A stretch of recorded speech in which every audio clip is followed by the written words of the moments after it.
The Echo, Gothic Tale by Rolando Enrique Rosales Murga. Josefo lived in a remote region of Patagonia. From a young age, he had been fascinated by the occult arts. He was a voracious reader, a bookworm. At the tender age of 14, he was already fluent in five languages, one of which was Latin. He had never conformed to the rules set by his elders. He was the black sheep of his family. He spent his nights awake, sipping his precious elixir of knowledge. He already knew many weekends. He knew no greater affection than that which he felt for his books. Night after night, he wrote essays and novels. From a very young age, he had shown incredible precocity. He was a dreamer. His poems were based on what his mind dictated to him during ecstatic slumber. In his room were engraved many names of ancient Egyptian gods. There was a column inscribed with Osiris, Isis, Seth, Anubis, Ra. Beside them were many Greek gods and drawings that could only have come from an LSD addict. He was very interested in chemistry.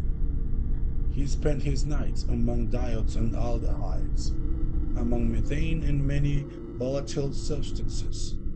And so his misanthropy grew until one afternoon when he needed to go buy certain potions, he came across a gaze that ignited his soul. It was a serene gaze, though young. It exuded great serenity. He thought of approaching this golden haired muse, but his fear of society stopped him. He returned head bowed to his nightly work while reading an ancient book on Mayan culture and its many gods. He felt a loud knocking on his window. As he approached, he saw those hazel eyes that had hypnotized him just moments before. He opened the window and entered. Her name was Abigail. She was exceedingly beautiful. She approached him and whispered her name in his ear. Her words caused an immense echo on his head. She told him not to be afraid as she embraced him with sisterly love. The young man's heart simply held on to what was happening. They chatted over steaming cups of tea. Suddenly, he blinked and she vanished. He thought it was a figment of his tired mind, caused by so many days without sleep. But he paused to reflect for a moment. He continued with his work. Thought he couldn't concentrate as well as before. It had unsettled him greatly.